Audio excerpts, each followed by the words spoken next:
Olá, pessoal do Dominantes Online, eu sou a Luciana Naar, professora de Biologia.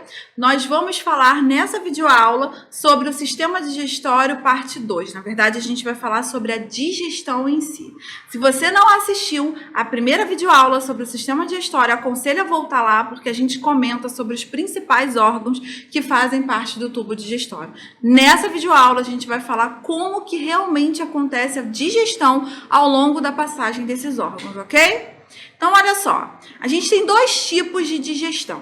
A gente tem a digestão mecânica ou física, que compreende as ações de trituração e redução dos alimentos em partículas menores, facilitando a ação dos sucos digestivos. Por exemplo, mastigação, deglutição, movimentos peristálticos, isso tudo é digestão mecânica. E a gente tem a digestão química. Compreende as reações químicas nas quais os alimentos são decompostos em moléculas mais simples. Na verdade, toda digestão química precisa da participação das chamadas enzimas. E as principais enzimas que a gente encontra na digestão são as chamadas enzimas hidrolíticas. Então, normalmente é por hidrólise. A quebra por digestão é por hidrólise. Vamos começar a falar então a boca, né? Então a digestão começa pela boca. Na boca a gente tem boa parte da digestão mecânica, que é quando você tritura, amassa, né, o alimento, mas você também tem o início da digestão química, a partir da insalivação. Na nossa saliva, a gente já tem enzimas responsáveis por quebrar determinados alimentos. Saber o pH também das diferentes regiões do tubo digestório são importantes para a gente entender quais são as enzimas que estão funcionando ali.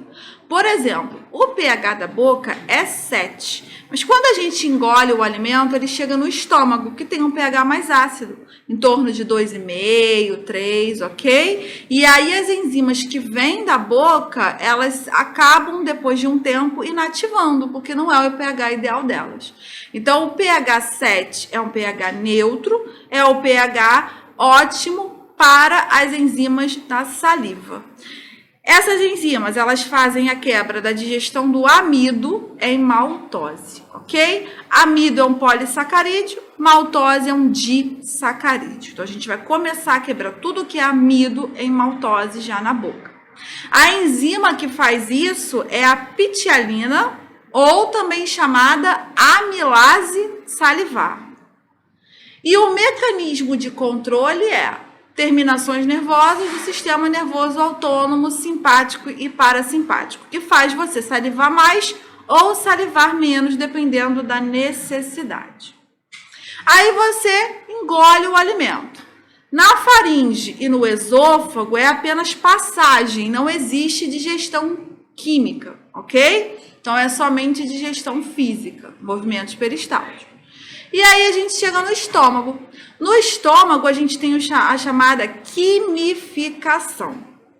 Na quimificação, o pH ótimo é um pH 2,5, então é um pH ácido, tá?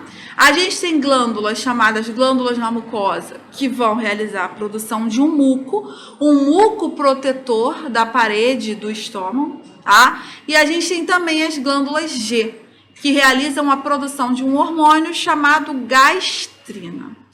Esse hormônio, ele tem a função de estimular a produção do suco gástrico, ok?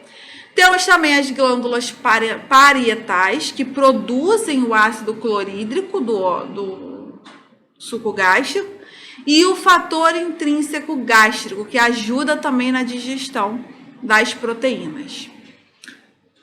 Glândulas principais ou zimogênicas, que transformam, né, produzem, na verdade, o pepsinogênio e ativam em pepsina e a renina, que também é uma enzima que digere a proteína do leite, ok? Então, a gente tem essas principais glândulas aí presentes no estômago que vão ajudar a fornecer todo o processo digestório lá dentro. Mecanismo de controle é a gastrina. A gastrina é que vai induzir o aumento ou a diminuição na produção do suco gástrico que é o que desencadeia tudo isso, né? O suco gástrico, ele contém água, contém o HCl, contém as proteínas enzimáticas, e aí a gastrina vai induzir se vou produzir mais ou se vou produzir menos suco gástrico. Então, como função principal no estômago é a digestão de proteínas. Em quê? Em peptídeos. Peptídeos são pedaços de proteínas não tão grandes quanto uma proteína, mas não tão pequenos a ponto de entrar nas nossas células, ok? O alimento ele passa lá no estômago por volta de 4 horas, né? A gente demora mais ou menos de 3 a 4 horas para esvaziar totalmente esse estômago e ele vai passando aos poucos para o intestino delgado, mais especificamente para o duodeno, que é a primeira porção desse intestino delgado. No duodeno, a gente tem a chamada quilificação, né? Que é o início da digestão das outras partículas que ainda não foram digeridas. A gente tem o início na boca, mas na boca só teve a digestão de amido e maltose. Depois a gente passa para o estômago, o pH do estômago é ácido, então a enzima da boca deixa um pouco de funcionar, se torna inativa e passa a funcionar a pepsina, que vai digerir somente proteínas em peptídeo. E agora a gente vai ter o término da digestão realmente, né? Então, tem o início no duodeno, o pH do intestino é 8, então é um pH básico alcalino, né? No duodeno é lançada a bile, ou também chamados sais biliares, que vão ajudar na digestão da gordura. É lançado o suco pancreático, então esse suco pancreático ele contém íon bicarbonato. Para que serve o íon bicarbonato? O alimento, né, aquele muco, quimo, ele veio muito ácido, o pH do estômago era 2,5, 3, né? Então, para você neutralizar essa acidez, já que no duodeno é básico, a gente tem que ter um mecanismo que converta aí, né? Então, os íon bicarbonatos vêm para fazer essa função, tá bom? Neutralizar a acidez. Temos a amilase, na verdade, como ela vem do pâncreas, então é a amilase pancreática. Lipase, que digere gordura. Nucleases, que vão digerir ácidos nucleicos. Tripsinogênio, que se transforma em tripsina, e quimiotripsinogênio, que se transforma em quimiotripsina, que vão terminar a digestão das proteínas e dos peptídeos, vão transformá-los em aminoácidos.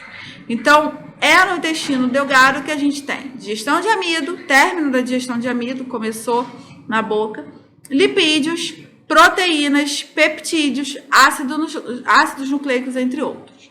Qual o mecanismo de controle? A colecistoquinina.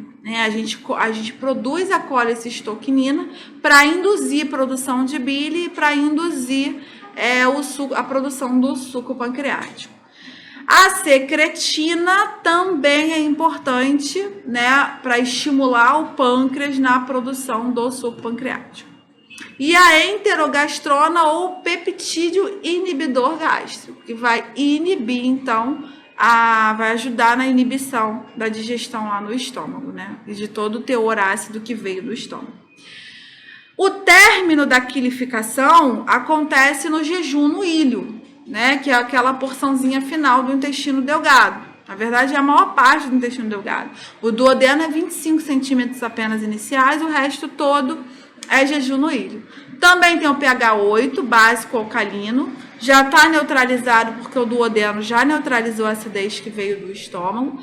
E o jejum no ilho tem a função de produzir o suco entérico, que vai terminar a digestão do amido. Então, lá a gente tem a amilase, para terminar o amido que não conseguiu ser digerido. A maltase, que vai quebrar a maltose, glicose mais glicose. Sacarase, que quebra a sacarose em glicose mais frutose. E a lactase, que vai quebrar o açúcar do leite, a lactose, né, em glicose mais galactose.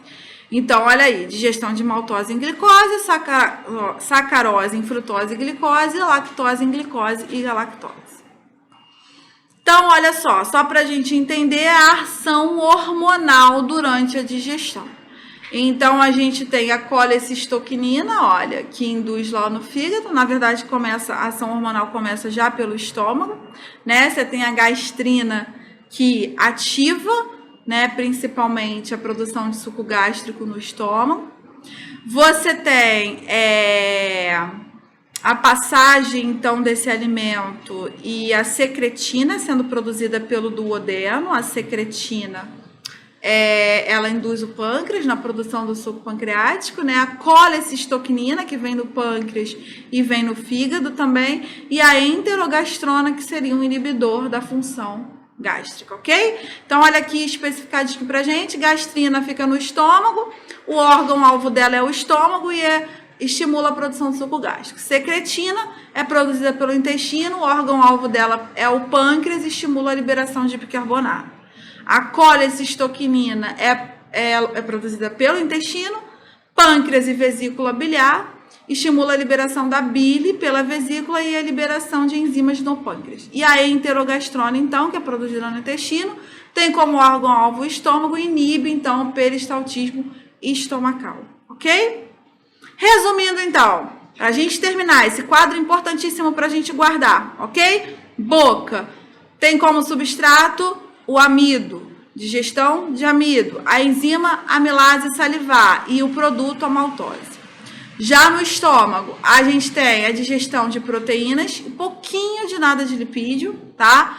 E a enzima é a pepsina e a lipase gástrica. Então, ela quebra em polipeptídeos e a gordura ela quebra em ácidos gordos mais glicerol. Já o pâncreas, ele quebra amido, quebra peptídeos, quebra lipídios. Quebrando o amido é pela amilase pancreática, os polipeptídeos é a tripsina e a quimiotripsina, e os lipídios a lipase pancreática. Em maltose, peptídeos menores e ácidos graxos e glicerol. E para terminar, o duodeno, né, e o jejum no ilho, né, formando o intestino delgado, vão quebrar dipeptídeos, tá? Através da erepsina, quase não cai essa, é a que forma realmente os aminoácidos.